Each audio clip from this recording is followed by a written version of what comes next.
Dear audience, thank you for watching our program. In this episode, we will delve into the study of the Chinese economy and pay attention to the international political environment. It is evident that China is currently facing a rather difficult international environment. In addition, we also face as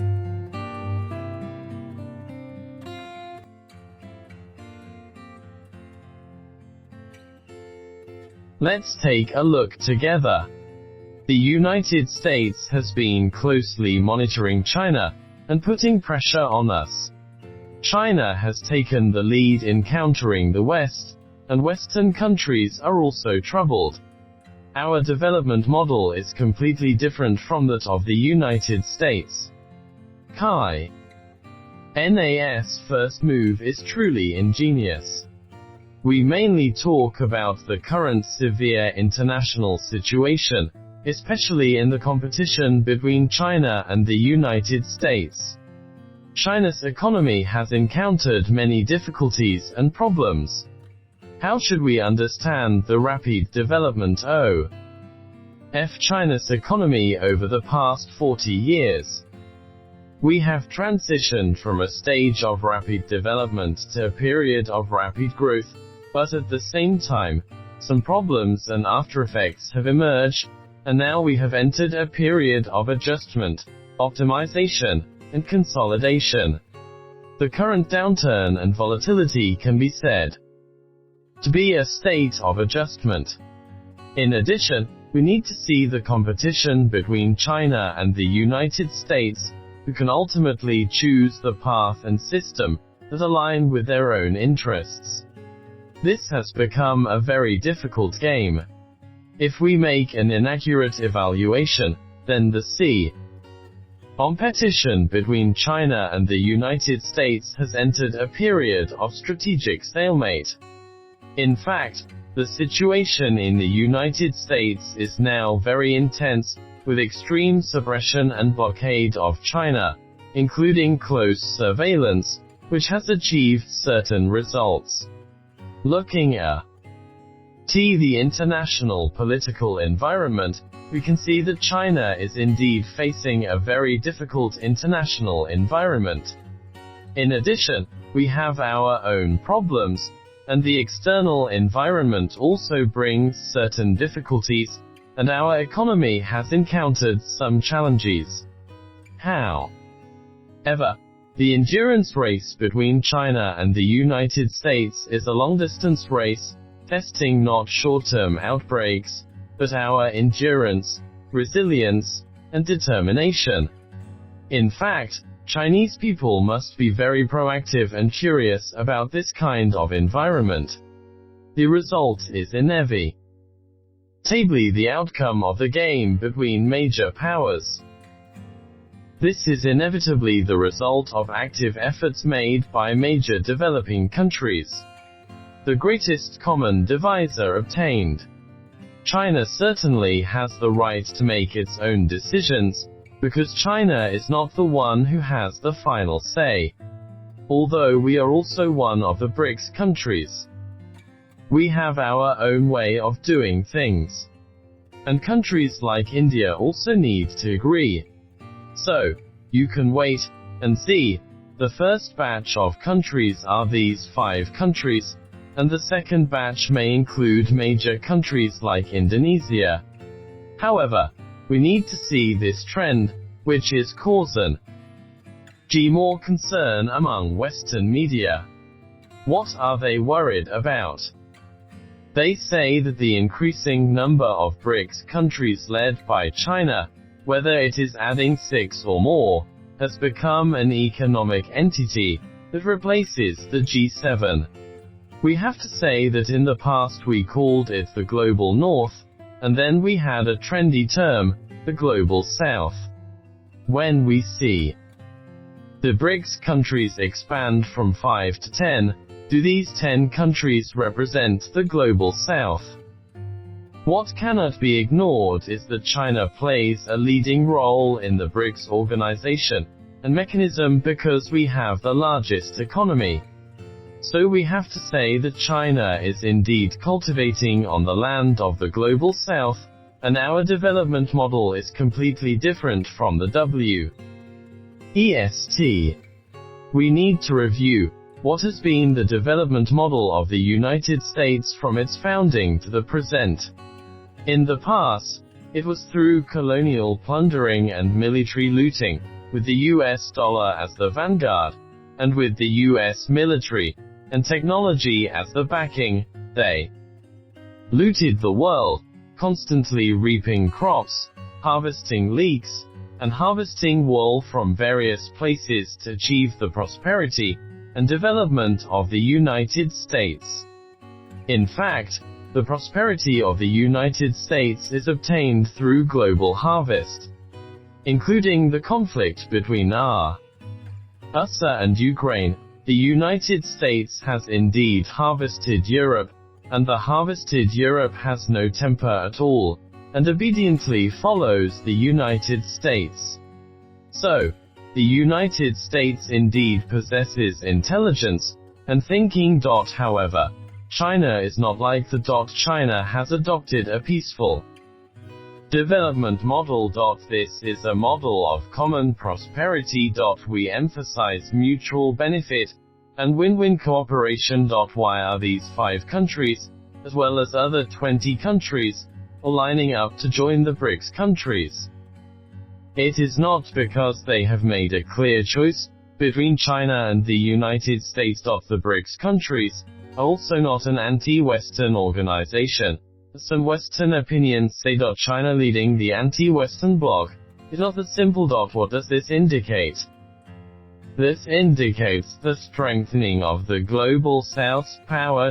They are increasingly dissatisfied with the growth model of the United States and the way the West interacts with the world. They hope to rely on China's relatively fair power. To further highlight the power and discourse of major developing countries and emerging countries in the development of the global South.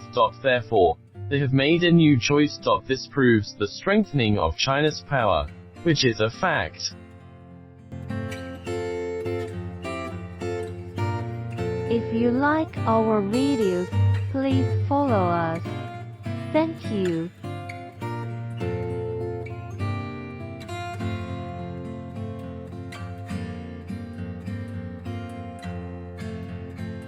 One fact that needs to be mentioned is that we mentioned the South Pacific island countries.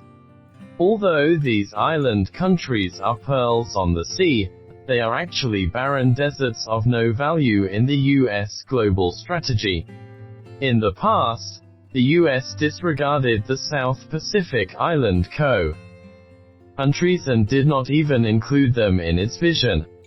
However, in recent years, we suddenly saw one US statesman after another visiting the South Pacific island countries, from Blinken to Austin to Biden, although the latter failed to make the trip, even including French President Macron. Why is the US doing this?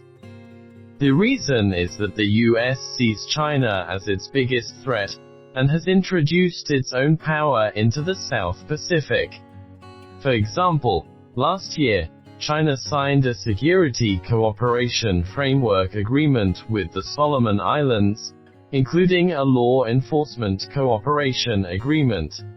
However, the US public opinion distorted the facts, claiming that China and the Solomon Islands had signed a military alliance agreement, allowing Chinese warships to dock in the Solomon Islands, and further interfere in the Solomon Islands and the South Pacific island countries. In the past, the US and Australia regarded the South Pacific as their backyard, their sphere of influence, and absolutely did not allow other major powers to interfere. Now, as China has become a competitor to the US, its influence has entered the South Pacific, which has made the US near-sea. Therefore, the US began to take various measures to sow discord and smear China, claiming that China is engaged in new colonial expansion and military invasion. The latest example is the U.S. Secretary of Defense's visit to Papua New Guinea, and the signing of a defense coup ration agreement, which stipulates that U.S. warships can dock in ports and cities in Papua New Guinea. This actually treats Papua New Guinea as a U.S. military base in the South Pacific, rather than an independent sovereign country. It can be said that the U.S. is doing this to target China.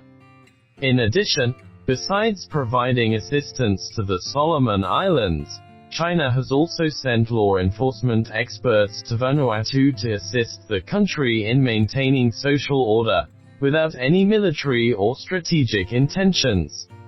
However, the U.S. and Western public opinion have begun to closely monitor China's moves in the South Pacific island countries.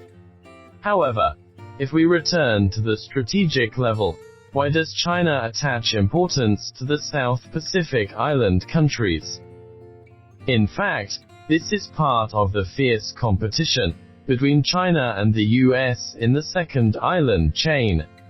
Now, China's power is sufficient to break the US blockade of the second island chain, which is a breakthrough in the US traditional chain theory.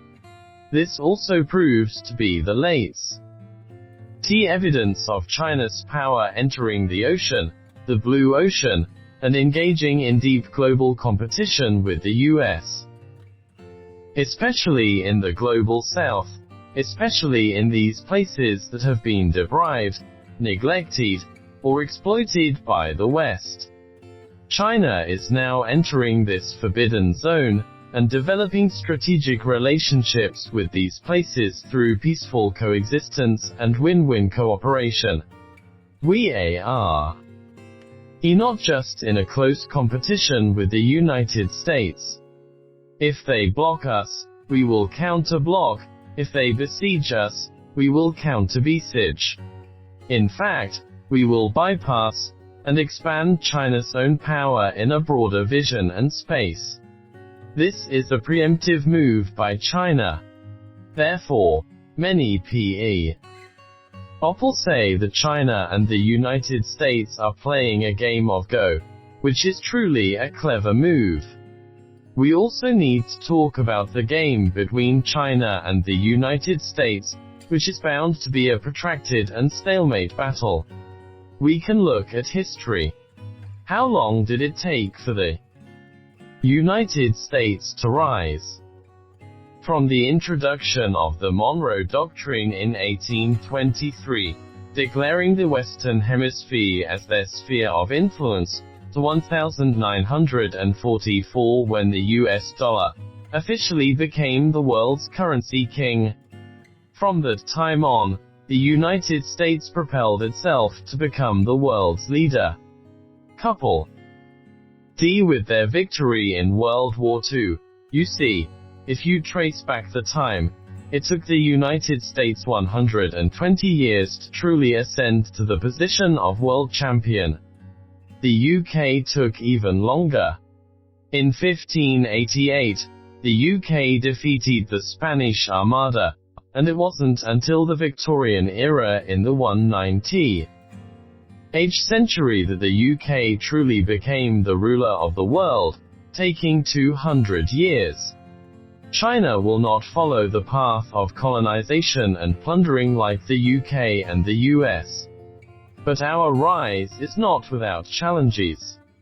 From the start of our reform and opening up policy in 1978 to now, it has only been 45 years, and we have not risen to become the world champion, nor surpassed the United States. We must understand that this is a long marathon, involving games, stalemates, and detours. We may currently be in a very painful period of turbulence and twists. We can see this from the history of the rise of the United States and the United Kingdom. Of course, at this time, we need to calm down, face our own rise and the problems we face. At the same time, we must be vigilant about some unhealthy or negative emotions that may arise domestically, including the emotions present in public opinion. Firstly, I believe there is a sense of arrogance, where we blindly believe that as long as we work hard, we can surpass the United States and reclaim the throne of world champion. In reality, this is not easy, and we can see that the situation is very complex. The second emotion is the opposite of arrogance, which is a feeling of failure. In reality, arrogance and inferiority or failure are two sides of the same coin.